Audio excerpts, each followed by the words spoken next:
네, 살아계신 하나님의 말씀은 마태복음 6장 25절에서 34절의 말씀입니다. 마태복음 6장 25절에서 34절의 말씀입니다.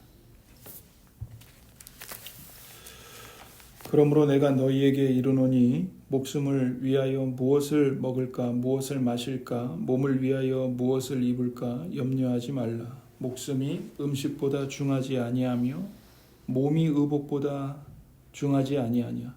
공중의 새를 보라. 심지도 않고 거두지도 않고 창고에 모아들이지도 아니하되 너희 하늘 아버지께서 기르시나니 너희는 이것들보다 귀하지 아니하냐. 너희 중에 누가 염려함으로 그 키를 한 자라도 더할 수 있겠느냐. 또 너희가 어찌 의복을 위하여 염려하느냐. 들의 백합화가 어떻게 자라는가 생각하여 보라. 수고도 아니하고 길쌈도 아니하느니라. 그러나 내가 너희에게 말하노니 솔로몬의 모든 영광으로도 입은 것이 이 꽃 하나만 갖지 못하였느니라. 오늘 있다가 내일 아궁이에 던져지는 들풀도 하나님이 이렇게 입히시거든. 하물며 너희일까 보냐. 믿음이 작은 자들아. 그러므로 염려하여 이르기를 무엇을 먹을까 무엇을 마실까 무엇을 입을까 하지 말라. 이는 다 이방인들이 구하는 것이라. 너희 하늘 아버지께서 이 모든 것이 너희에게 있어야 할 줄을 아시느니라. 그런즉 너희는 먼저 그의 나라와 그의 의를 구하라. 그리하면 이 모든 것을 너희에게 더하시리라. 그러므로 내일 일을 위하여 염려하지 말라. 내일 일은 내일이 염려할 것이요 한날의 괴로움은 그날로 족하니라. 아멘. 예수. 네. 죄송합니다. 여보세요. 네. 예수님께서는 우리에게 염려하지 말라고 말씀하십니다. 예수님의 이 말씀을 토대로 우리가 보면 분명한 사실은 염려는 기독교 신앙과 함께 걸어갈 수가 없습니다. 그래서 베드로전서 5장 7절에서 9절에 베드로전서 5장 7절에서 9절에 보시면 염려가 기독교 신앙과 함께 갈 수 없다는 것이 더 이렇게 선명하게 이 말씀을 통해 나타나게 되는데요. 베드로전서 5장 7절과 9절에 보시면 너희 염려를 다 주께 맡기라. 이는 그가 너희를 돌보심이라. 근신하라 깨어라. 너희 대적 마귀가 우는 사자같이 두루다니며 삼킬 자를 찾나니 너희는 믿음을 굳건하게 하여 그를 대적하라. 이는 세상에 있는 너희 형제들도 동일한 고난을 당하는 줄 알미라. 이렇게 말씀하시는 거죠. 여기 보면 베드로 사도가 너희는 염려를 다 주께 맡기라 이렇게 말합니다. 바꿔 말하면 예수님의 말씀대로 염려하지 말라는 거죠. 염려를 주님께 맡김으로써 염려하지 말라는 겁니다. 그러면서 뭐라고 말하냐면 8절에 근신하라 깨어라. 너희 대적 마귀가 우는 사자같이 두루다니며 삼킬 자를 찾아다닌다 이렇게 말합니다.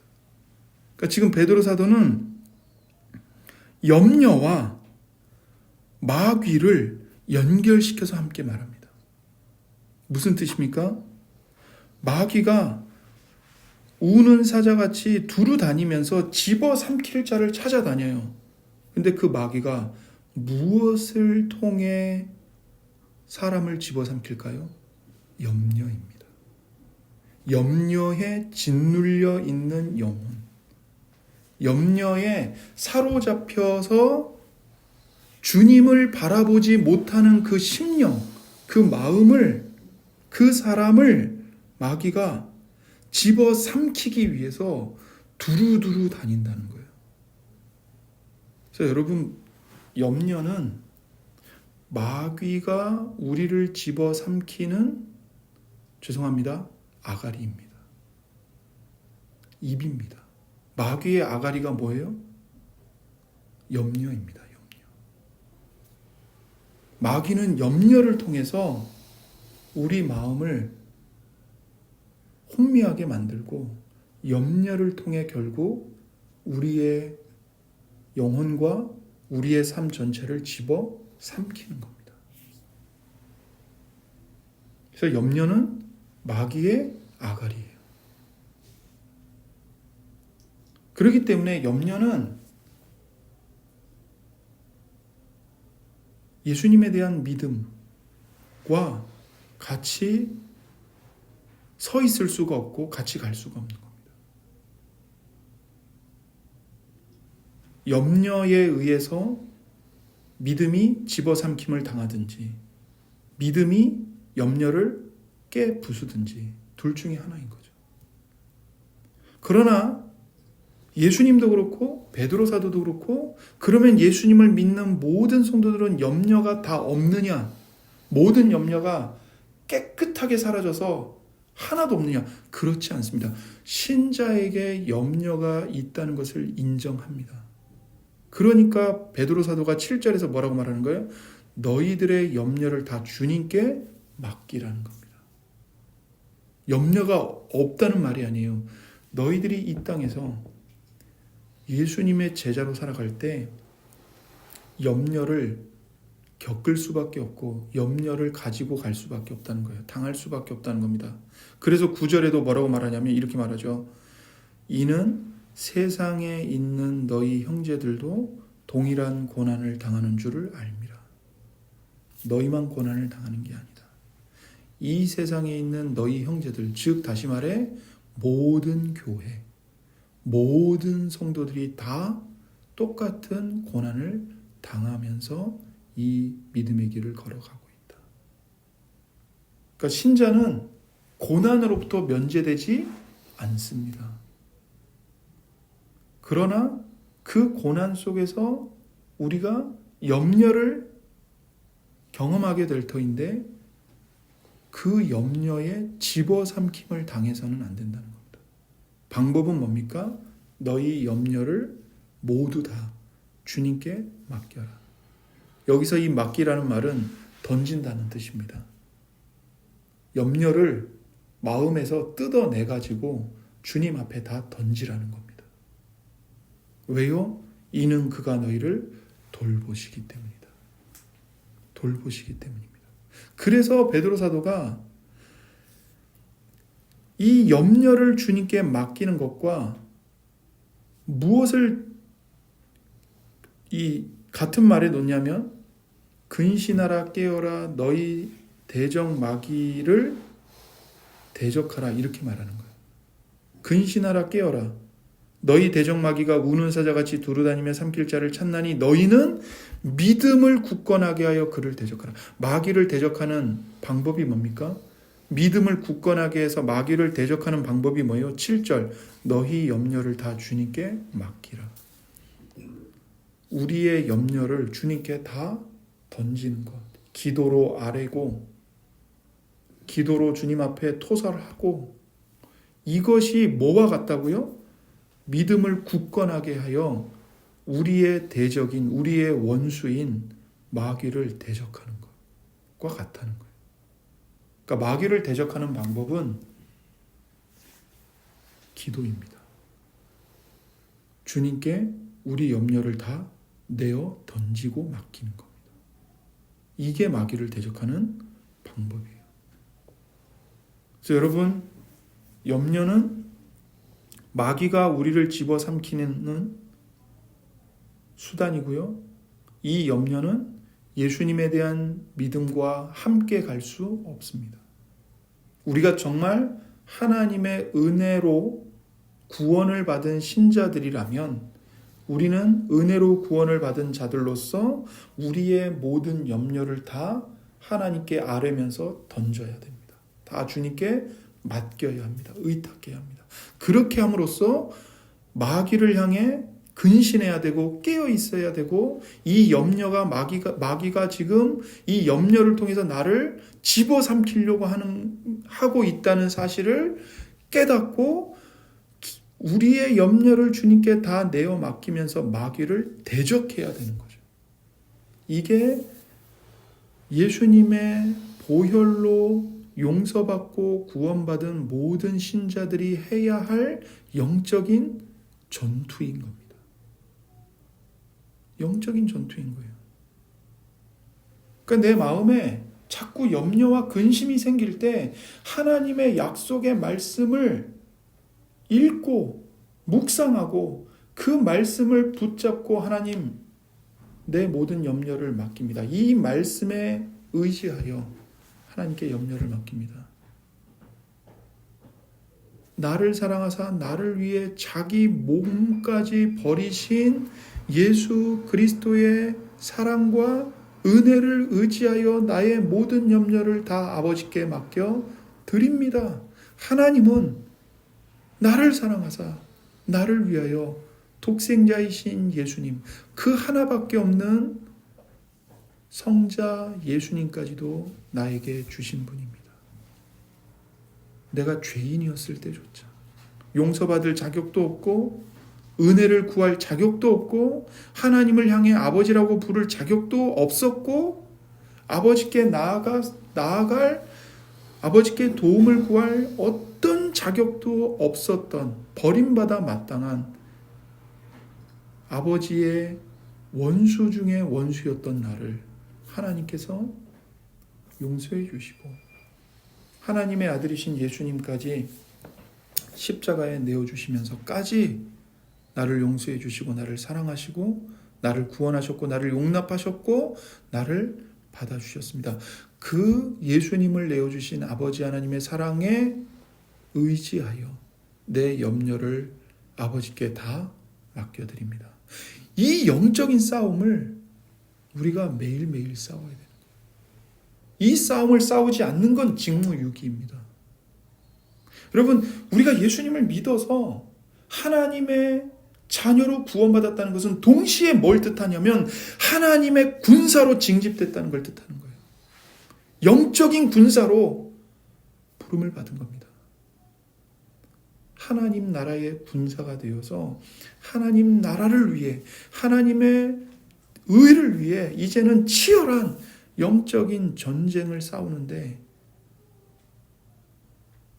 군사로 나아가 싸우고 있다고요. 근데 그런 하나님의 군인으로 우리가 부름받았는데 우리 마음에서 일어나는 영적인 전투를 안 싸워요. 염려가 오면 다 두 손 두 발 들고 항복해버리고 염려에 사로잡혀서 포로로 사로잡혀갖고 이거 어떻게 해야 되나 이거 어떻게 해야 되나 전전긍긍하고 시간과 에너지 다 빼앗기고 성경을 펼쳐서 읽을 생각은 안 하고 기도할 생각도 안 하고 머리만 쥐어뜯고 있고 직무유기입니다. 분명히 싸워 이길 수 있습니다. 내가 똑똑하고 내가 능력이 많아서 싸워 이길 수 있는 게 아닙니다. 하나님이 우리에게 우리가 그 치열한 영적인 전쟁을 충분하게 싸워 승리할 수 있는 무기와 갑옷과 양식과 모든 필요한 자원들을 성경 속에 다 주셨어요. 성경을 내가 펼쳐서 읽으면 그리고 그 말씀을 마음에 되새기면 반복하여 암송하고 그 말씀을 한 구절 한 구절 한 단어 한 단어를 곱씹으면서 하나님 이 말씀이 내 마음에 이루어지게 해주십시오. 기도하면 하나님이 우리에게 그 염려를 물리칠 수 있는 용기와 지혜와 힘을 주십니다. 그 증거가 뭐냐고요?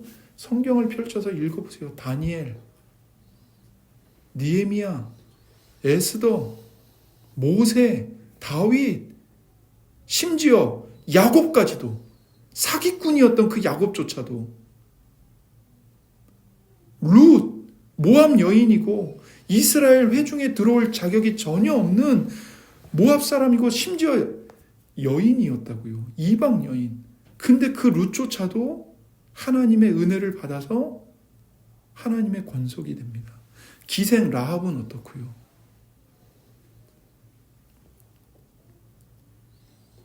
성경에 널렸습니다. 하나님의 은혜를 찾고 구하고 의지했을 때 하나님의 사람들이, 하나님의 군사들이 자신에게 주어진 이 마귀와의 영적인 싸움에서 어떻게 승리했는지, 어떻게 예수님을 의지하여 이겼는지, 그들이 어떤 승리를 해서 어떤 영광을 하나님께 돌렸는지 성경에 널려 있습니다. 예수님으로부터 계취급을 받았던 이방 여인, 가나안 족속의 여인이었던 그 수로보니게의 여인도, 그 여인조차도 너는 개야.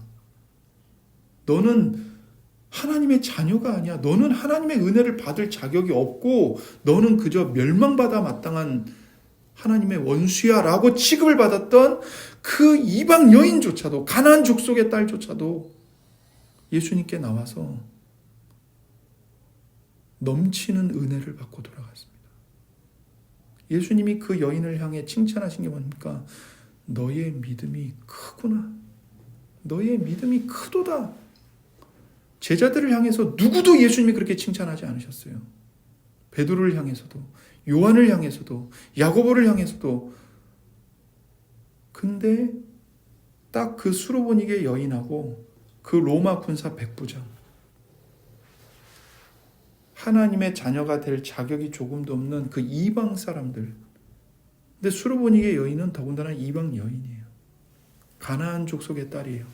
여러분, 가나안 사람은 모세 시대에 그들이 범한 400년 동안의 끔찍한 죄악 때문에 모세와 이스라엘에 의해서 심판받아서 다 진멸되었어야 한 사람들이에요.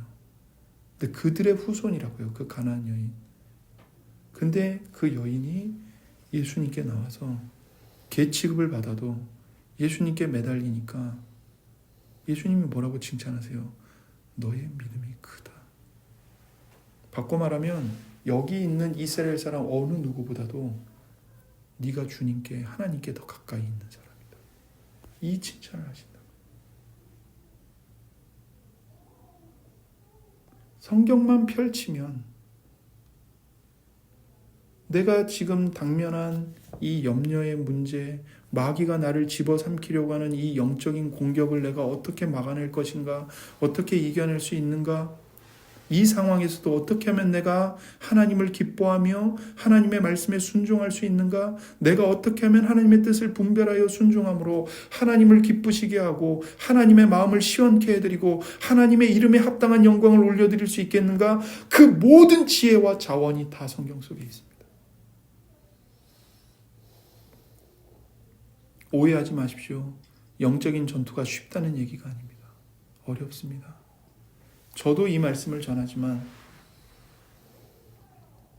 이 말씀을 대언하는 저도 성경을 펼쳐서 하나님의 약속의 말씀을 묵상하고 마음을 말씀으로 무장하고 기도하고 마귀를 대적하는 일이 쉽지 않습니다. 저도 하루에 12번 넘어집니다. 12번이 뭡니까? 7번씩 넘어지고요. 7번이 뭐예요? 70번에 7번씩 넘어집니다. 제가 저를 봤을 때 정말 치를 떱니다. 정말 소망이 없어요. 제가 제 자신을 봤을 때. 망가진 인생이고 정말 뼛속까지 부패해가지고 하나님이 베풀어 주신 은혜는 다 잃어버리고 죄를 향해서 그냥 마음이 기울어져 가지고는 저부터도 성경을 펼쳐서 성경 말씀을 읽고 묵상하고 제 마음속에 일어나는 그 정욕들을, 탐욕들을 말씀으로 몰아내고 이 싸움을 싸우는 게 쉽지가 않아요. 그러나 제 힘으로 안 되기 때문에, 날마다 넘어지기 때문에, 그래서 우리에게는, 여러분과 저에게는 구주이신 예수님의 십자가의 보혈과 은혜가 더 절실하게 필요한 거죠. 더 말씀을 펼쳐서 읽고 기도하는 것이 우리에게 필요한 겁니다.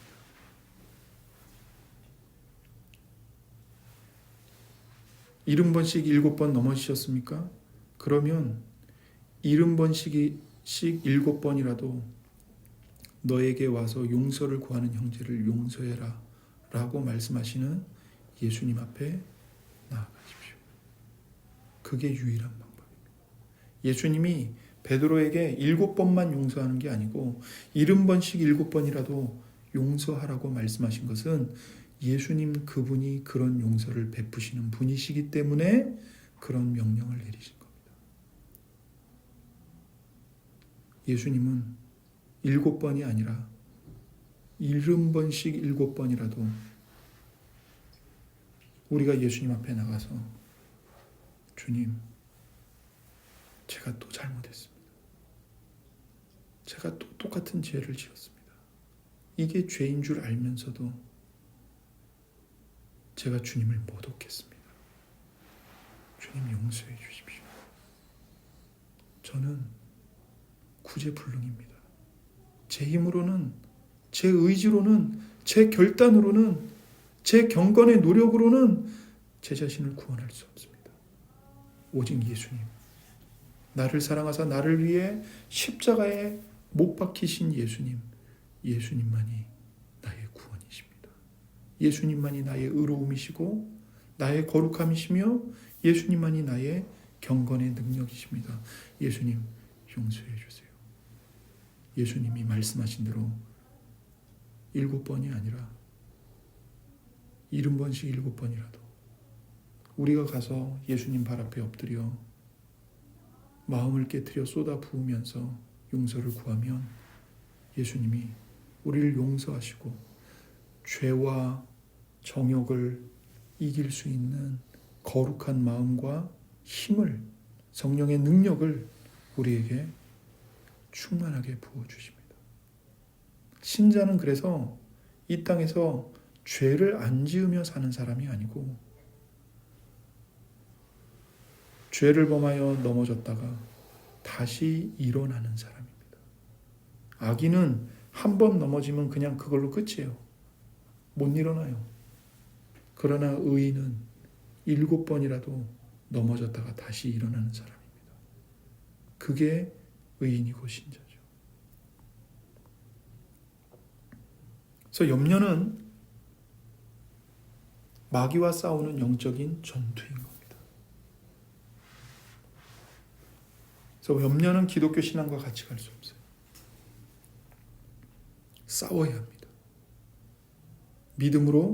믿음을 굳건하게 하여 마귀를 대적하며 투쟁해야 합니다. 또 하나, 염려는 기독교 신앙과 같이 갈 수 없습니다. 왜냐하면 우리의 염려가 하나님을 모독하는 죄이기 때문에 그렇습니다.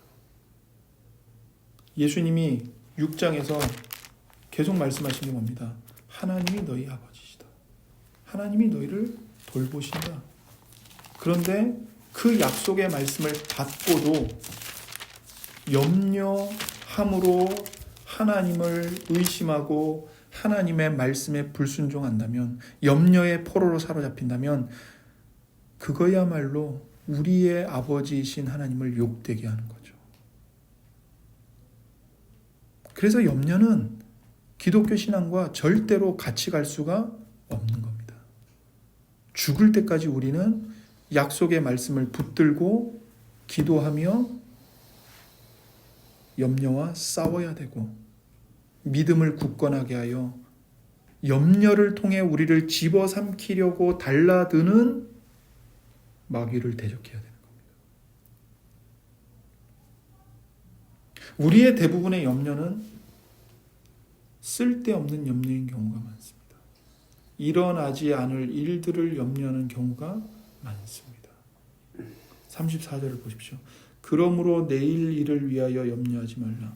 내일 일은 내일이 염려할 것이요 한날의 괴로움은 그날로 족하니라. 이렇게 말씀합니다. 예수님은 지금 여기서 오늘과 내일을 둘 다 말씀하고 계십니다. 내일 일, 내일이 나오죠. 오늘은 어디에 나옵니까? 한날. 이게 오늘이에요. 한날. 그리고 그날. 이게 오늘입니다. 그래서 예수님은 여기서 오늘과 내일 둘 다를 말씀하고 계시는 거예요. 여러분, 모든 염려는 그게 음식에 대한 것이든 의복에 대한 것이든 뭐든 간에 다 염려는 다 내일에 대한 거예요. 아직 오지 않은 시간, 아직 오지 않은 날에 대한, 장래에 대한, 미래에 대한 염려예요. 그런데 그 모든 염려를 언제 경험해요? 바로 오늘, 지금 이 순간에 경험하는 거예요. 그래서 우리는 염려할 때마다 미래에 일어날 수도 있고 일어나지 않을 수도 있는 어떤 사건에 대해서 오늘 현재의 걱정을 하고 있는 겁니다. 이게 미련한 일인 거예요. 어리석은 일인 거예요. 왜요?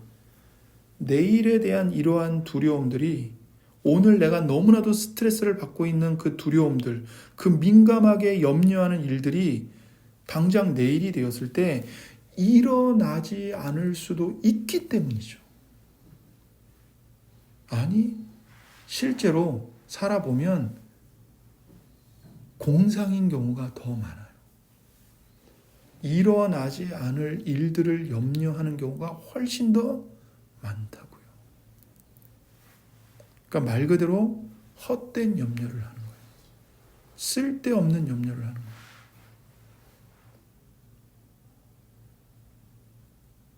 그래서 어떤 분이 이렇게 얘기했어요. 실제로 두려움은 거짓말쟁이다. 거짓말쟁이라는 거예요. 실제로 일어나지 않는다는 거예요. 우리가 갖는 두려움 중에 대부분이 거짓말이에요. 거짓이에요. 근데 그 거짓에 속아가지고 두려움과 염려의 포로로 사로잡혀서 아무것도 못하고 질질 끌려다니는 거죠. 그럼에도 불구하고 우리는 미리 앞서서 내일을 염려하면서 우리의 시간과 에너지를 낭비합니다. 우리의 마음을 마귀에게 빼앗겨요. 우리의 믿음을 마귀에게 빼앗깁니다. 더 심각한 문제는 하나님이 나에게 주신 약속의 말씀, 그 생명의 말씀까지 빼앗기는 경우가 많다는 거예요. 예수님이 천국에 씨 뿌리는 자에 대해서 비유를 하셨잖아요. 씨 뿌리는 자가 씨를 뿌립니다. 그런데 길가에 떨어지는 씨는 새가 와서 먹어버려요. 그게 뭡니까? 마음의 말씀이 떨어졌는데, 말씀이 주어졌는데 마귀가 와가지고 뺏어가 버리는 거예요. 그 말씀을 느낄, 묵상할, 생각할 여유조차 주지 않고. 근데 염려가 그렇게 합니다. 염려가. 하나님이 우리에게 내가 너의 아버지다. 나는 너를 사랑한다. 나는 너를 끝까지 사랑한다. 나는 너를 위해서 내 아들까지 내줬다.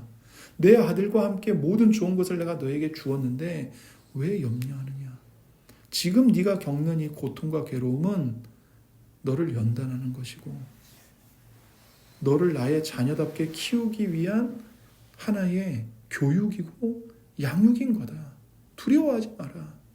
내가 너를 죽이려고 이 고통을 주는 게 아니고 너를 더 강하고 더 너의 믿음과 인격을 강한 믿음, 예수님을 닮아가는 인격과 성품으로 연단하려고 내가 허락한 거다. 잠언에 나오죠. 잘못한 자식의 잘못을 바로잡기 위해서 채찍을 들되 자식을 죽일 마음은 품지 말라고요. 자식을 죽이기 위해서 때리는 부모는 없습니다. 그럼 미친 사람이죠. 하물며 영의 아버지이신 하나님 아버지께서 우리를 죽이기 위해 훈련을 시키시고 우리를 죽이기 위해 고난의 길을 걸어가게 하시겠습니까? 그럴 리가 없어요. 우리를 살리기 위해 자기 아들까지 내어주셨는데 자기 아들과 함께 모든 좋은 것을 주셨는데 하나님이 무엇을 더 아까워하시겠습니까? 그런데도 우리는 다가오지도 않은, 일어나지도 않은 일들을 염려하면서 마음을 빼앗기고 시간을 빼앗기고 에너지를 낭비하고 심지어 생명과도 같은 하나님이 주시는 그 말씀을 다 빼앗겨 버립니다. 그 씨 뿌리는 비유 중에 가시떨기 밭에 떨어진 씨앗 있잖아요. 씨앗이 떨어져서 뿌리를 내려서 자랐어요. 분명히 자랐어요. 자라고 있는데 뭐 때문에 안 돼요?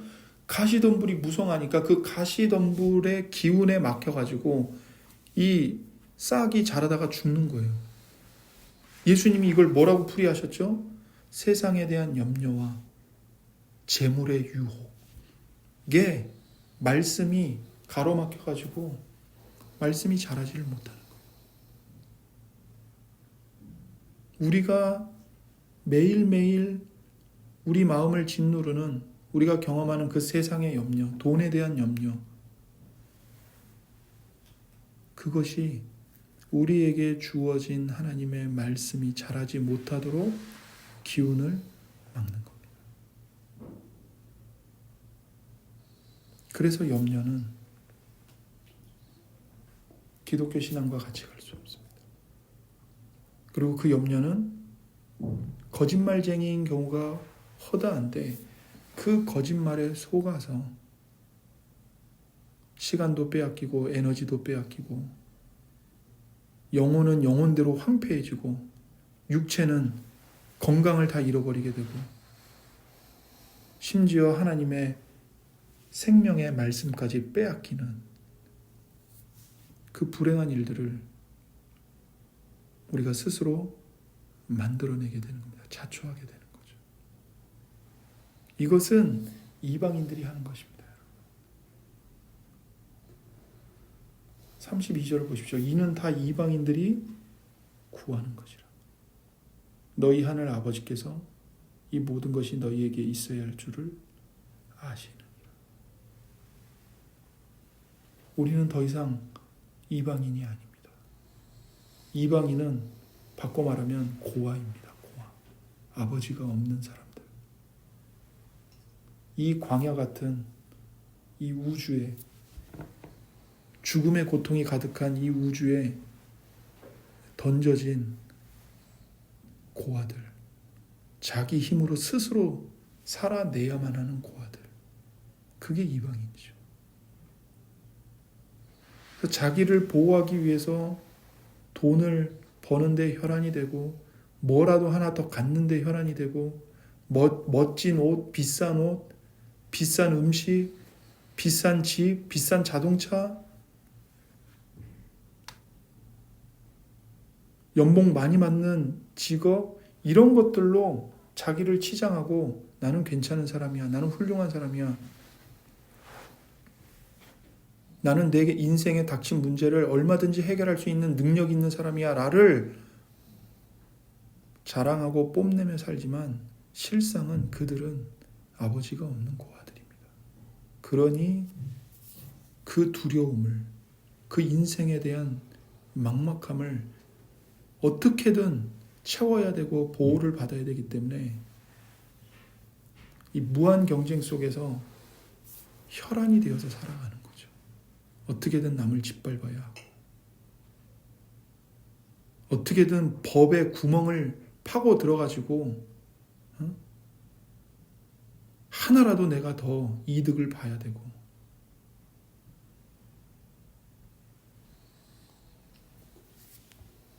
지금 뉴스에서 계속 회자되는 학폭의 문제, 능력 있는 아버지를 둔 자식은 학폭을 해도 다 피해가고 더 좋은 데 가고,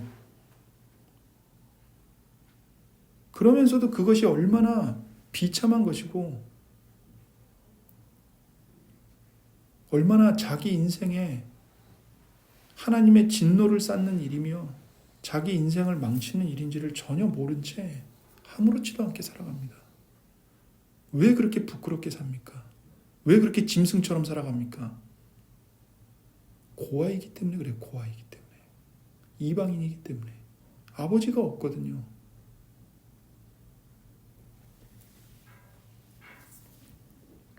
그러나 우리는 다릅니다. 하나님이 우리의 아버지십니다. 원수였던 우리를 자녀 삼으시고 하나님이 아버지가 되시기 위해 하나님은 그 독생자, 성자 하나님이신 예수님까지 이 땅에 내려보내셨고 가장 낮은 곳에 내려가게 하셨고 십자가에 죽는 자리까지 내주셨습니다.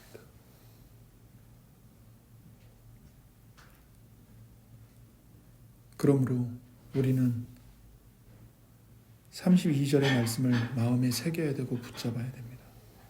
이는 다 이방인들이 구하는 것이라. 너희 하늘 아버지께서 이 모든 것이 너희에게 있어야 할 줄을 아시느니라. 그러므로 이 말씀을 마음에 새기시고 하나님께 가지고 나아가서 기도하시고 하나님께 도움을 구하십시오. 여러분이 하나님 앞에서 죄로 인해 망가진 인생임을 고백하십시오. 나는 죄로 인해 나는 죄인이고 나는 뼛속까지 악한 자이고 나는 죄로 인해 내 본성 전체가 부패해져 버렸기 때문에 나는 내 스스로를 구원할 수 없고 내 인생의 문제를 스스로 해결할 수 없는 무능한 자입니다. 하나님밖에 없습니다. 하나님 도와주십시오. 하나님 지혜를 주소서. 하나님 말씀을 주십시오. 제가 말씀을 펼쳐서 읽겠습니다. 하나님 말씀의 빛을 이 어두운 이 혼탁한 제 마음에 비추어 주세요. 기도하십시오. 하나님이 반드시 책임져 주시고 도와주십니다. 기도하겠습니다. 이 시간 우리에게 주신 이 약속의 말씀을 붙잡고 함께 기도하겠습니다. 하나님 아버지 감사합니다. 하나님께서 우리의 아버지가 되어주셔서 감사합니다. 우리에게 필요한 것이 무엇인지 있어야 할 것이 무엇인지를 다 아시는 아버지가 우리와 함께 하시기 때문에 감사합니다. 구하는 자에게 후하게 또 넉넉하게 베풀어 주시겠다고 약속하셨습니다. 구하는 자마다 성령을 주시지 않겠느냐고 약속하셨습니다. 하오니 하나님, 우리 마음을 짓누르는 모든 두려움과 근심과 염려를 다 말씀으로 성령으로 몰아내게 해 주시옵소서. 약속의 말씀을 펼쳐서 읽고 묵상하고 암송하며 그 말씀을 한 구절 한 구절 단어 하나를 곱씹으면서 하나님께 이 말씀의 내용이 내 심령과 우리의 가정과 우리의 교회와 우리의 일터 가운데 우리의 사회 속에 내 삶 속에 이루어지게 해달라고 날마다 주님께 기도하고 모든 염려를 주님께 맡기는, 그리하여 근신하고 깨어있는 기도로 믿음으로 마귀를 대적하는 우리 모두가 되게 하여 주옵소서. 감사드리며 우리 구주 예수님의 이름으로 기도드립니다. 아멘.